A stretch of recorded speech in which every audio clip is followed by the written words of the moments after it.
Hello, and welcome to another episode of the Ozymandias Project.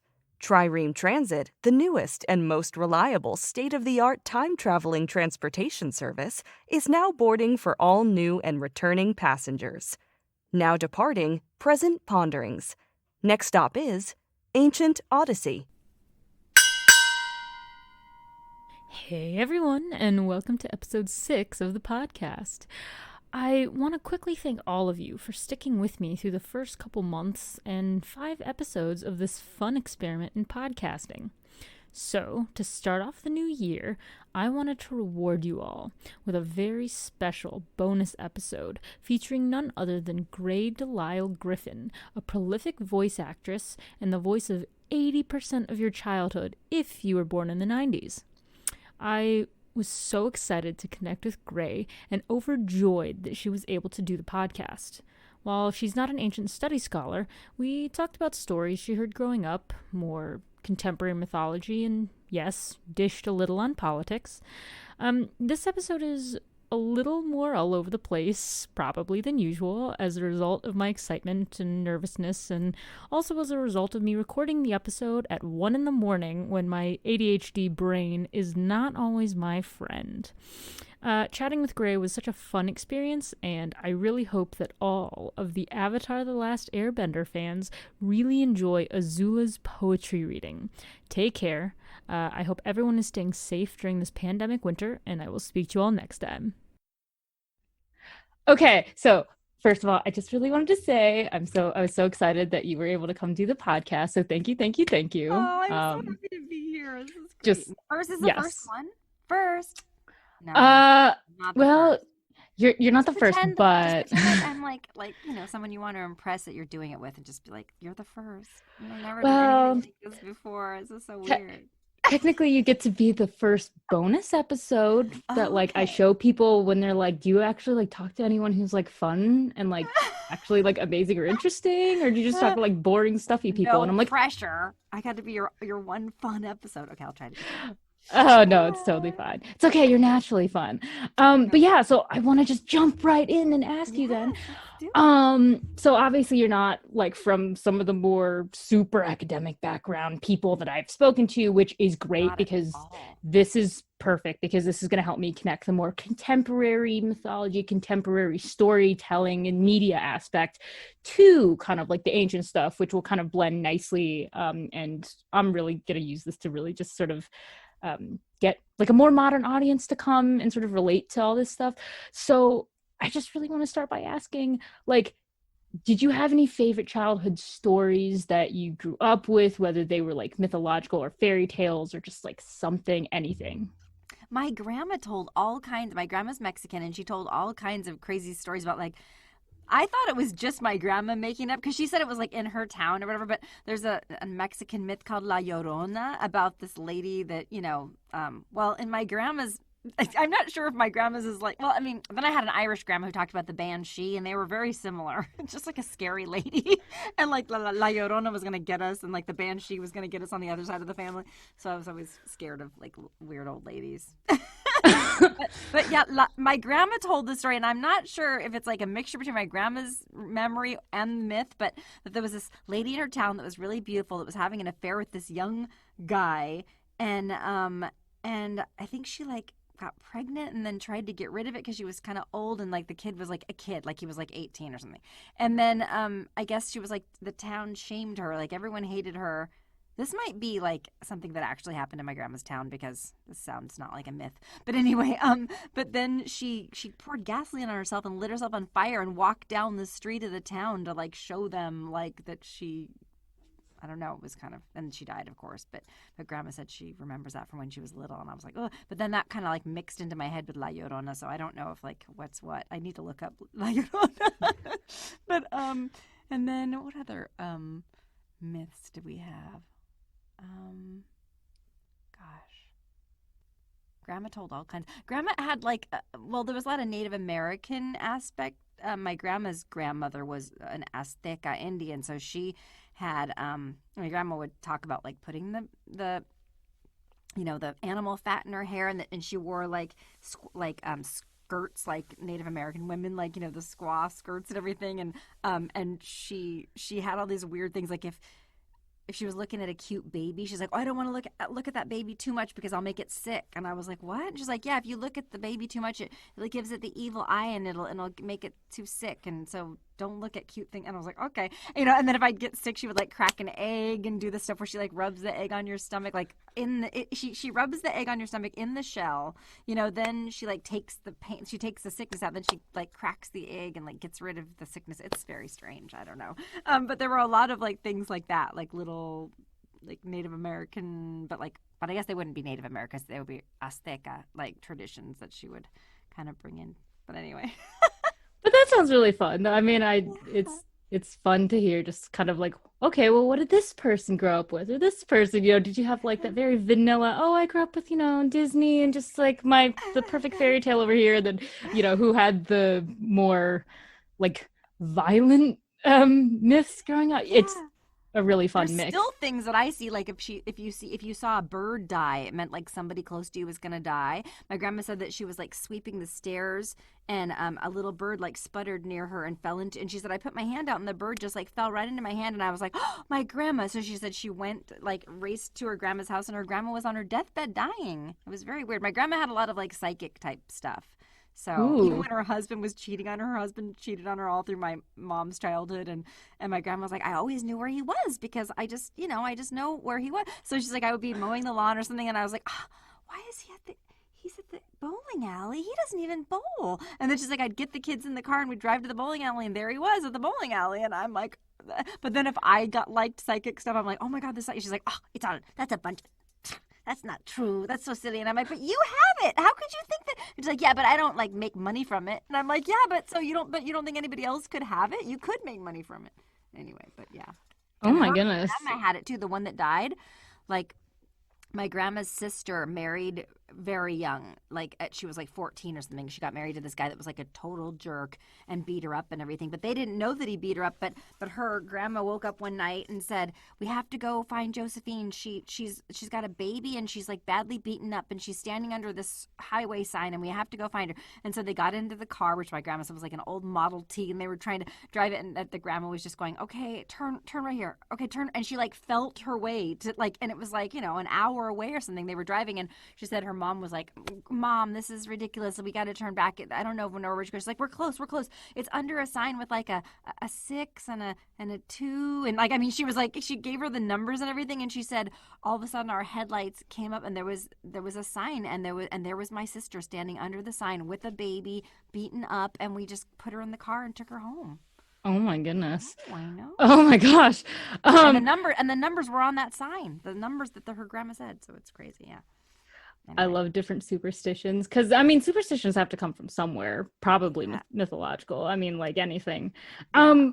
Okay, yeah. So, you know, childhood story is one thing. And then, you know, when you were in school, did you get some kind of, you know, mythology or ancient history classes, or was it just kind of roped into a general history class when you were in school? Well, because I went to theater schools like all my whole life since I was little. I went to this thing called FAME when I was in 4th grade, called Fine Arts Magnet Education. People were always like, "Oh, you were gifted." I was like, I mean, they were like, "Oh, you were oh yeah, it was like gifted and talented," and I was like, I was not gifted. I was just talented. There was the dumb actors and then the science kids. But anyway, but we studied Greek mythology, and so I knew all the Greek myths and all the, you know, Roman myths and everything, which all were the same, only just different names. But and then I remember seeing Clash of the Titans and going, oh, I totally know all this stuff. Like I knew who everybody was. And I was just thinking the other day, I was like, Clash of the Titans was actually a good thing to show kids, because, you know, it's good for kids to know about the myths, and they're woven so much into our everyday life, you know. So. Yeah, no, I mean, 100%. I went to college for 5 years to do what most people call, oh, you just went to listen to cool myths and stories, right? And I say, yeah, sort of. But they're really cool. Yeah, and I mean, you know, and I think, you know, people really know the Greek and Roman ones the most because they're done the most. So there are a lot of different cultures and mythologies that we probably really don't know that much about, just because Like, who wants to talk about that when we can do this? Except, so much of it's overdone these days. But okay, so if you kind of knew a lot of these, would you say, did any of them inspire you going forward, thinking, oh, I would love to be able to play that role, voice that role, do something? Or were you kind of like, oh, well, it's a good basis and just to generalize myself with good storytelling, but I'm going to do something different? Well, I've played I've played mythological things like in video games and stuff. So I guess it was helpful to have a little bit of that background. I can't remember exactly what, but sometimes it's so standard. It's almost like Joseph Campbell or something. You know how he affected Star Wars. I mean, I just feel like it's all the same themes and stuff that So it's good to familiarize with those things because you're going to come into those like through your whole life. There's going to be, and you'll go, oh, this is like I don't know. It's just sort of nice to have like a little foundation. And especially when you're going to be doing video games or animation and things like, just to kind of know like, oh, this is that archetype. This is, the heroine or the Medusa or it all comes like even in The Little Mermaid, like, Medusa and then like, Ursula and like, they're just like, very similar type things. Like having to trade like, forever being lost or for some like small sliver of satisfaction, of like looking at her or looking, if you looked at her, you turned into, I don't know, not that it was a big pleasure to look at her. I'm just saying, like, I don't know, just that's very similar themes. So sorry, was that an answer? I don't know. I feel like no, I think the academics are going to be like, oh, it's one of those episodes of the regular people. Okay. This is good. I mean, because honestly, the truth is, it's kind of been really sort of hard sometimes to admit it to myself as well, in talking to like friends who don't come from this academic background, which is the reason it's so hard to relate is because like you see this very whatever versions you see on screens or in video games, and then there's like the very academic pursuits, and there's no blending and there's no talking about how they're really interconnected and how they can influence each other. And so people really separate them. And so this is really good. This is perfect because I want people to start associating, like when you see X, Y, or Z on your TV in the video game you're playing, oh, I want you to think, oh, actually, this is really relevant. And like, if I had the chance to go study more, I might want to.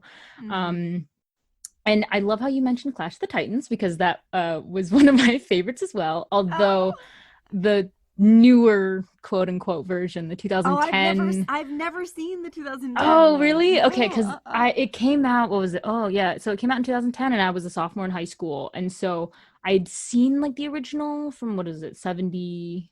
Oh, yeah, it was like 79 maybe. Oh, I don't. Oh, yeah. This is embarrassing. It was old it was old when I saw it. So I think I saw it like in the 80s. Okay. Yeah, but I liked it a lot, and I love that Harryhausen, like the little skeletons that were having the battle, like and now that I'm in animation, like Harryhausen, everybody always talks about that. So I remember how creepy that was. Yeah. So I mean, obviously that was kind of a formative thing for me. Definitely sounds like you really enjoyed it.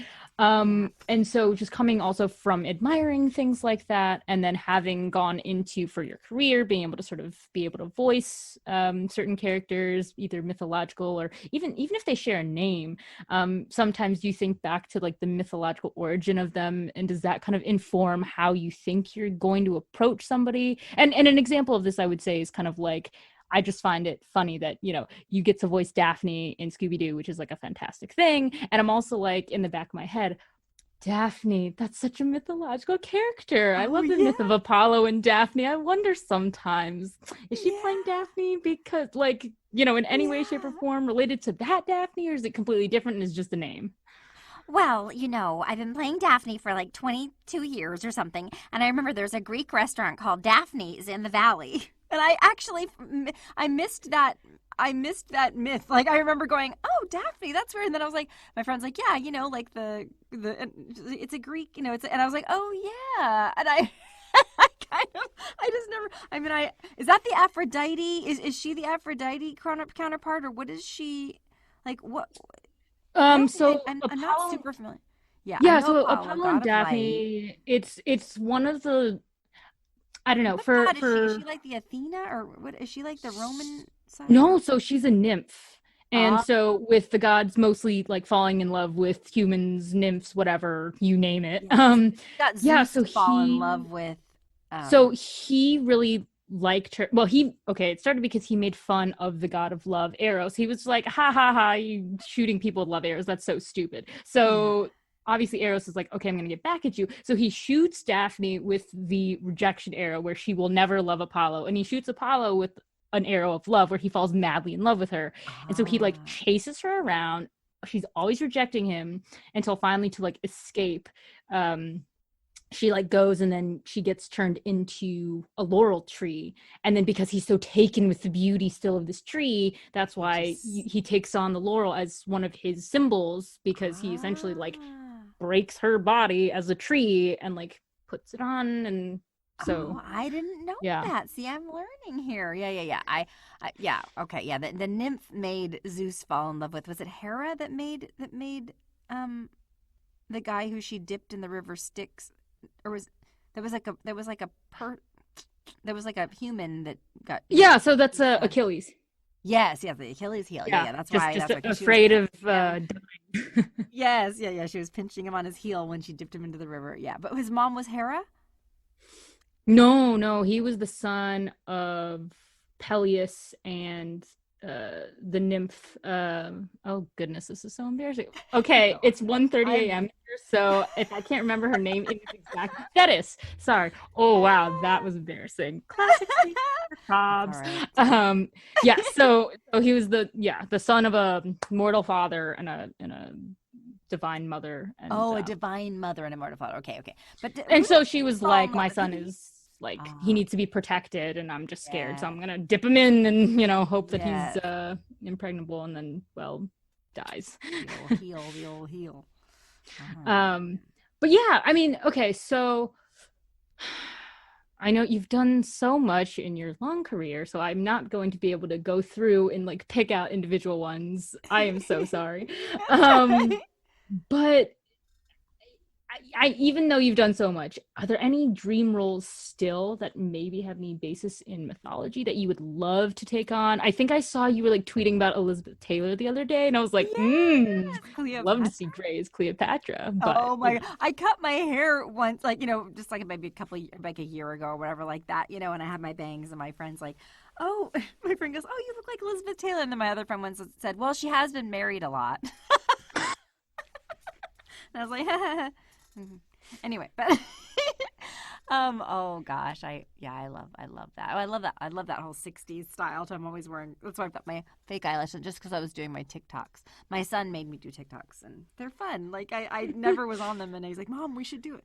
We've been doing so many things to entertain ourselves during quarantine, so understandable. But, yeah, I do always like the goddess of war. I love Athena. Like I just love her strength and and wisdom, and I would have been wonderful to be in Hercules, in the movie Hercules, the Disney. That would have been great. Yeah. Was that a big part of your childhood? It was. I am not even gonna lie. I mean, I just grew up with the Disney Renaissance in the 90s, being a 90s kid myself. Yes. So that was like super formative. I would have loved to hear your voice in it. Although the only thing I will say is it's so ingrained that it's so hard to imagine anyone else being like Meg or something, just because, Susan Egan's voice is so iconic now. So I'm like, I'm sure you would have been amazing. But I'm also like, oh, but that's like just long-term memory stored. I'm like, who else? She's my friend, Susan. We do like cons together, and we've been to dinner together a bunch. And she actually helped me get into comedy clubs in LA because her husband is like owns like the Improv or something. Like it was so funny. I didn't even know who she was because she was talking about being Belle on Broadway, and I was like, oh, okay. So we were talking about Broadway, and I was like, oh, but she must have done something else though, like because she's here at this con. And I thought, well, I guess she's done other cartoons. I don't know. And we're talking about video games and stuff, and she's like so non-braggy or whatever. But then later on, I Googled her, and I was like, holy shit. I'm sorry. I was like, no, it's fine. We just like had a steak dinner, the two of us. Like we ate there, like two friends. And I mean, she texts me and is like, "How are you doing? I hope you're doing okay." Like, I mean, I can't wait to start doing cons again. She's just, and she's still in amazing shape, and she's beautiful, and blah, blah, blah. You know, but yeah, so she's my friend. And she's got, her voice is just, yeah. I'm still obsessed with it, even all these years later. It has been a very long time since she did Hercules, but I know early in the pandemic, I think she and 2 other people from Broadway did like a parody of Hercules for like quarantining. And so I like watch that when I'm feeling bad about being stuck at home, and I'm like, oh, I will stay home all day, honey. Just sing to me like that, and I will stay home and not leave my house. She started a thing called like Princess, like it was like a cabaret type thing that she was doing in New York. She was telling me about it at the time. Like she was like, I started this thing and it's called like Princess Party or something like that. I don't remember but it's other people who've been princesses on Broadway doing like a thing together, and yeah. Yep, no, that's it, because I'm like obsessed with everything Broadway. I'm such a Broadway kid. So yes, no, I follow them on YouTube, not even ashamed to say. I'm Zoom dating this guy from New York who was on Broadway. He was like Henry Hill on Broadway in The Music Man. His name is Craig Bierko. He was in Guys and Dolls, and I don't know. Okay. I think I know. Yeah, I think I know. We met on Facebook and Twitter and stuff, and then we started texting and everything, and then like he's like, do you want to Zoom? And I was like, okay. So we Zoomed, and we've been having like dinner. We were supposed to actually do it tonight, but I was like, I can't because I have this podcast I have to do, and I'm taking my son out before that. And he's like, you're really gonna regret this. He's so funny. But Friday night, I'm gonna order my food, and then I sit right here and we just talk on our thing, and you know. But yeah, he sent me like songs done. He was singing, and I'm like, I know you're just screwing around, but you sound great. I mean, I can see the Broadway thing happening there because you know. That's the dream. Around, like, you know, I'm like. That's the dream. Oh, that's the dream.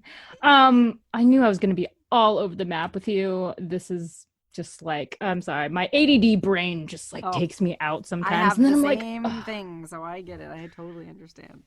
So, okay, I want to broach a little bit in the time we have left. Yes. So, these stories not only are all myths, kind of not only entertaining, but a lot of, especially the original ones, are supposed to be like lessons for children. You know, they like Aesop's fables. A lot of people know them as, they're kind of life lessons. The boy who cried wolf, you shouldn't lie.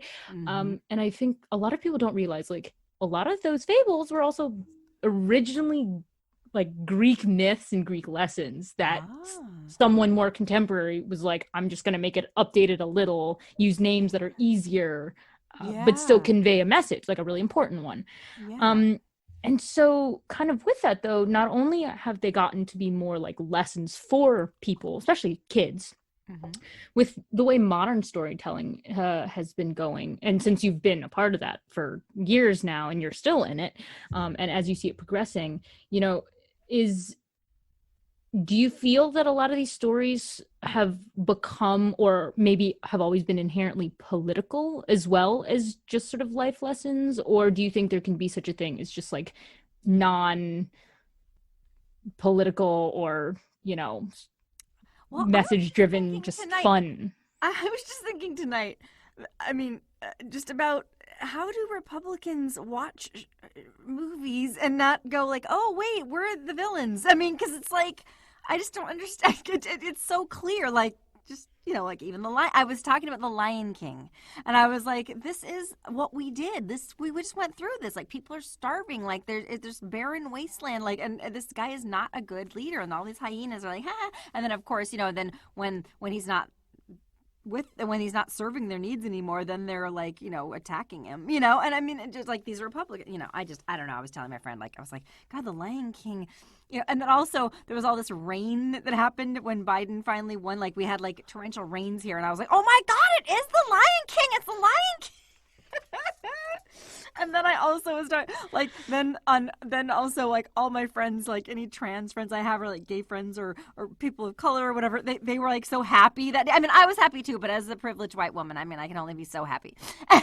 I feel like they were really, really like, you know, and I was thinking about like all the little poor unfortunate souls that got like let go at the end of the Little Mermaid. I was like, oh my God, yeah, everybody's just like, oh, thank God, we're back to ourselves. You know, they were like out in the street like singing. There was all these like all these viral videos of people celebrating all over the world. But anyway, just like, yeah, sometimes I think like, how do they watch? I mean, because you can't help it. These days, it's not even politics. It's just like decency, and it's just like right and wrong. And we've all been raised with right and wrong. You know, these stories that show you like this is not so good and this is good, and good triumphs over evil. And I just don't know how you could look at Donald Trump and think like that's the good guy. You know, how he calls people names and he's mean to people with disabilities and different color.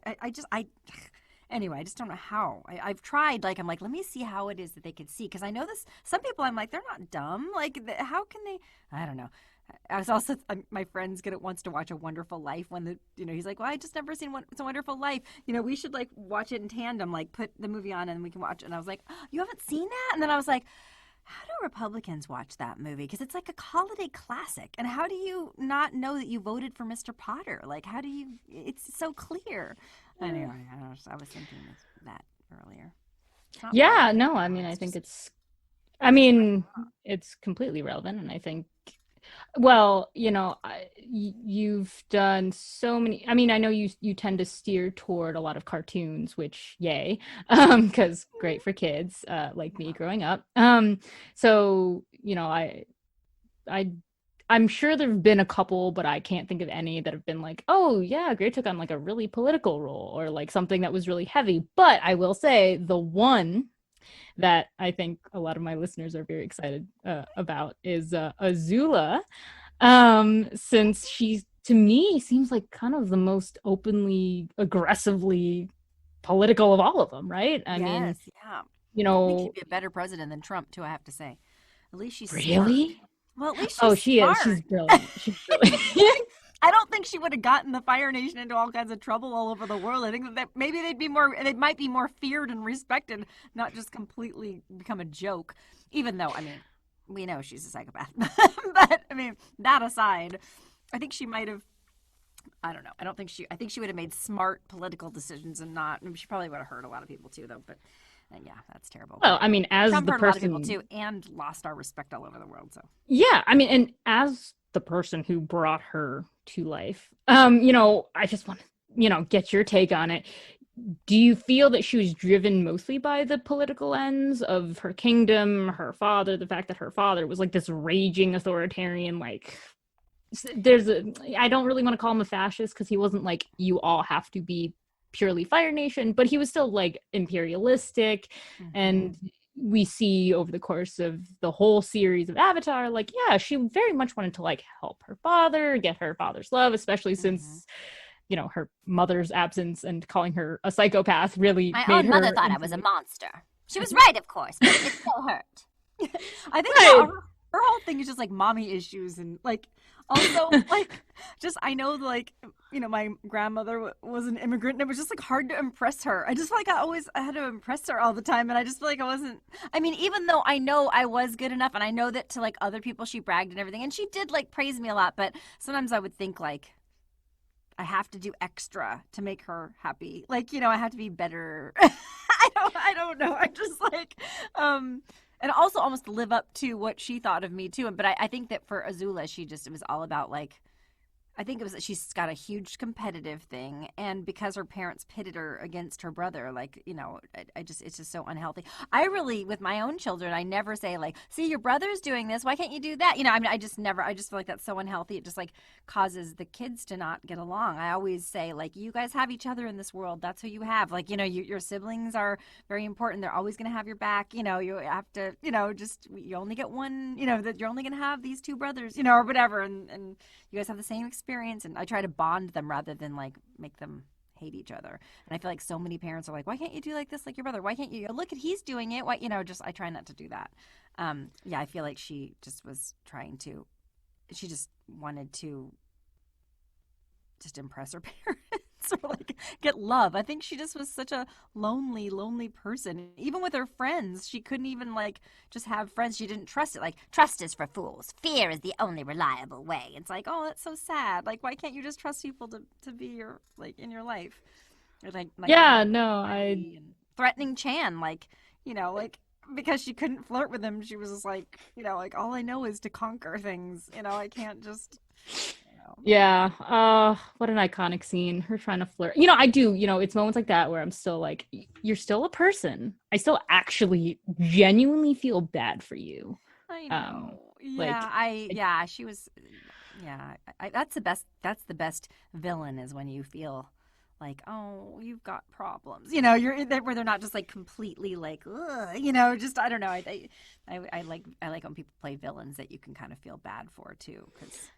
Yeah, and I think, mythology is like chock full of those too, in ways that I think people don't really kind of want to recognize. I mean, I think just today I was kind of reading up on Norse mythology just because I'm doing stuff, and I kind of creative write on the side, and so I've been working on since high school on and off just kind of this creative story with a lot of Old Norse mythology in it. And so I was kind of thinking about the villains, and honestly there's a character who's kind of like an Azula, but I wanted to make this person like relatable in a way where you feel bad because actually they've got their own stuff, and how do I make it a lesson? So it's really interesting when I see things like that, and I'm like, oh, I actually understand that now because it's not so black and white anymore.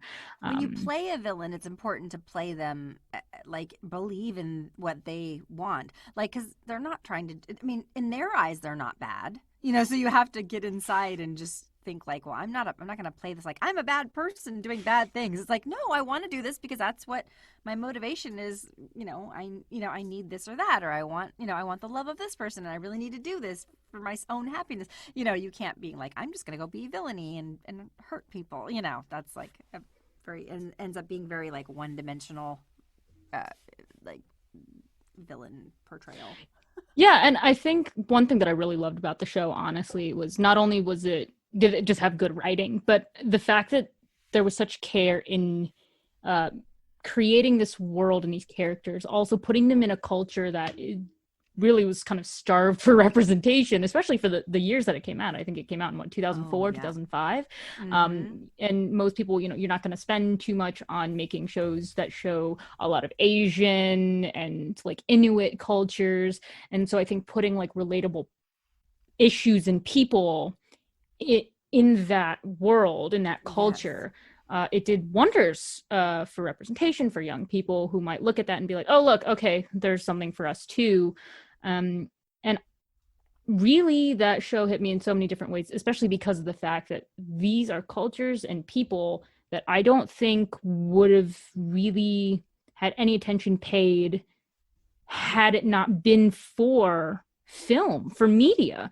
Who's going to tell these stories? I mean, of course there's the myths, you can look them up, you can read about these cultures, you can study them in school, but if there's not that interest, if there's nothing to draw you in, I just don't see how you kind of grow that. So I think it's kind of great that you were a part of something that not only you brought fun to because people may know a different character or just it's a good show, but then to also be able to be like, hey, look what we're doing. We're, bringing this to the forefront. Do you want to know more about maybe why Azula acted the way she did? Was she maybe constrained by like some of the cultural aspects of being in this highly patriarchal Asian society that like we didn't know about? So I think it's kind of great in that regard where you can take that and be like, oh, of course Azula obviously had problems with her parents and being pitted against Zuko, which is not good. But then when you look at like the culture she's coming from, then you're like, oh, well, that could actually make a lot of sense. And it inspired me to learn more about, Inuit and Asian cultures, just because I didn't really know that much. And so I was really thankful for things like that kind of media being able to, shed light on stories and cultures that wouldn't otherwise get the airtime. I also think, like, if she was a male character, would she be I mean, she was pretty evil, and she did do it, but if she was a male character, people probably would have been like, see, she's so good and strategic and cutthroat and everything. She wouldn't just be like, women just get the short end of the stick with that kind of stuff, She was pretty sadistic, though. Yes. But it's sad that I have to even ask that question. Like, well, if she were a man, I mean, like, would she be regarded the same way? Like, I hate that I actually have to ask that question. Yeah, but so I don't want to monopolize too much of your time, but at the kind of end of each episode, I have every guest read a certain poem that is my favorite of all time. That is amazing. Okay. Yeah. So it is called Ozymandias by I love Percy that one. Shelley. I know that one. Yes. Yes. And so I was just wondering, just as a treat for all of us, and since we were talking about it. I should look it up. Let me see. Yes. I know. Would you It starts agree? out like in oh gosh, I can't remember exactly. But I know it's the big giant man, the big giant statue that crumbles, right? Yes, yes. Very, very famous. Yes, It's probably Shelley's most famous sonnet. Okay. So if you would maybe consent to read this as Azula, Yeah. because I just feel like Azula reading a poem about power would be like the coolest thing ever. Okay, I got it. Okay. I met a traveler from an antique land who said, 2 vast and trunkless legs of stone stand in the desert. Near them, on the sand, half sunk a shattered visage lies, whose frown and wrinkled lip and sneer of cold command tell that its sculptor well those passions read, which yet survive, stamped on these lifeless things, the hand that mocked them and the heart that fed. And on the pedestal these words appear. My name is Ozymandias, King of Kings. Look on my works, ye mighty, and despair. Nothing beside remains. Round the decay of that colossal wreck, boundless and bare, the lone and level sands stretch far away. Cold reading. I That have is, not read that since I was probably college. oh my gosh, no, that's brilliant. Oh. That is the content I am here for. It's so apropos. It's so prescient for what we're going through right now. Yeah, so after having read it, yes, please, if you have thoughts on this poem, please share. Yes, please. So Oh, I thought you were I talking don't to your know. audience. You were talking to me. I thought you were talking to like your listeners. I was like, yes, share. No, I hope they have things to say about it. all that's gotten me through this. I'm just like, I cannot wait till November 21st. I just want to see him dragged out, and I want to see his like crumbled statue. I just like I want his hair a mess, like no dye on it, and just oh god, I was like, can we have the Central Park 5 drag him out, please? Like who do we get? Like let's get who deserves to drag him out the most. Anyway, it's just delicious. I'm just get all. Oh gosh, yeah. No, so I read the poem in college, and I'm sure I read it before then, but I guess maybe I didn't sort of pay attention to it, or I don't even know. All I know is it's become my favorite because every time I read that, and every time I have people read it, I love the different reactions. I love people being like, oh, I think it means this, or I think it means that. And the closest way that I would describe it, kind of, personally, is it's like a memento mori for all of humans. And so basically that's, a reminder that we will die. So nothing is permanent. And so, and that when you rule if you put yourself on too much of a pedestal, you will crumble. Yeah. So, because I was gonna say, other than like the obvious example, are there any others you can think of though that kind of really fit the poem, the message, or who would benefit other than the obvious, from this? Because there's so many different people out there who sometimes I think, you should read this. I feel like it's funny. I mean, I was thinking about Dolly Parton, who I love so much. And if you know anything about me, I do country music. I play the auto harp. I love mountain music. That's like my thing. She and I used to be on the same label on Sugar Hill Records. I actually signed with them because she was on that label a long time ago, 15 years ago, whatever. But she gave all that money for the Moderna vaccine. She gave $1 million to help with the vaccine. And I was just thinking, I mean, I know it's a ton of money, and I don't know anybody else who's given that much money to a vaccine type thing. But I know a lot of celebrities give money and everything. But I just think yeah, maybe you could have bought like another mansion or whatever. But you're really making your mark on a world, and people will keep your name preserved because you were good. People keep preserved forever, like like Jonas Salk. Like it was so funny. Jonas Salk's great grandson lived with me during the pandemic. He rented the back room from me, and I was like, "Wait, Salk, is that?" And he's like, "Oh yeah, that was my great grandfather." And I was like, "Oh my god!" And I was like, "That's amazing." And he'll always be lifted up as someone who didn't sell his thing; he gave it away for free. And I just think he did something wonderful for humanity. And I just feel like that gets rewarded because people want to preserve your memory. But if you're like a bad person who just like who lords over people, is like, "You're gonna respect me," it's like almost like a dad who's like, "I'm gonna get respect." It's like, no, you're not. You may get me to like, I mean, you may not know how much I hate you until I move, but you're not gonna get my but someone who's a good leader, who's like good to people, and people want to lift up, and then people just really delight in your demise when you are a heavy hand, like probably Ozymandias was. So I don't know, I was just thinking about Dolly Parton and how she'll probably live on past any person like Trump or whatever, because people want to keep her memory alive. She didn't, she got him with kindness. Yeah, I mean, I think it really speaks to the collaborative spirit for sure. I mean, she's helping people out here. She's, trying to just make the biggest impact to help the most people.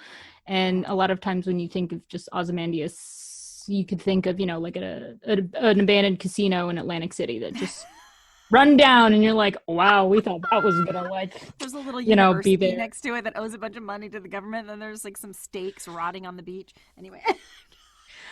So I mean, you can think of like stuff like that. The one I sometimes think about, not in this country, is Boris Johnson was a classics major, actually, and so sometimes I see some of the decisions he makes, and then I kind of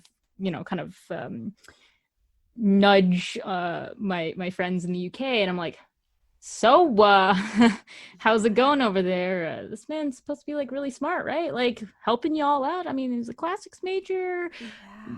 What's going on there? But now I don't know what's going to happen with Brexit now, though, because now that Trump's not in, I mean, I think, I don't know. I think they're pretty set, unfortunately, which is just devastating. But people were talking about like, California seceding. I was like, that's all Russia. Russia wants that. Russia wants us to break up. Don't you understand? That's what Brexit was. Russia wants everybody to be less powerful. They want, and people just, anyway, I was like, go to that website about California seceding, and I bet you can trace it back to some person in Belarus or something. I mean, it's like, that's not, those are not like grassroots things. Anyway, but find someone holed up in like an apartment in like Crimea or something, being like, what can we do? The Overlord told me that California needs to secede. Anyway, maskless riot or whatever, not riot, but maskless. What do they call those? I don't know. They're having like a lot of them around here, like standing up for worshiping on Sunday. It's like churches are open. What are you protesting? Go. You're just. Anyway, these darn rich people in Huntington Beach. Oh, I think it starts out with Russia, where they're like, let's have a maskless, event, because we need it for our rights, but really, and then just a bunch of dumb local people go, yeah, we're gonna do it, and it's just, anyway, they don't know. I saw a pigeon the other day, and I actually asked my friend, I was like, do we think we can train it to be a messenger pigeon so I can write a copy of this poem, put it on the pigeon, and like send it to Putin or something, because that would be really fun for me. Oh my God. But that's not one of my best ideas. That's how Susan Collins is getting her message out. She's very disappointed, and so she's going to make a little message on a pigeon and hope it gets where it needs to go. But anyway, so I definitely wanted to thank you and I'm so happy that I could steal some of your time, which I'm sure you are very busy. I've adored you from the minute that we first talked, and I just like feel like a connection. So anyway, well, it's so fun because during a pandemic, I was just, one of the reasons I was so depressed at the beginning of it was because I was like, I love people. I'm in politics because I want to meet people. I love networking. Yeah. And for me, it was really hard just knowing I couldn't go out in my everyday life and make new friends and stuff. So it's been a really fun experience, especially with the podcast coming in solid, making me new friends. So that way I can be like, I made a new friend and they're not imaginary.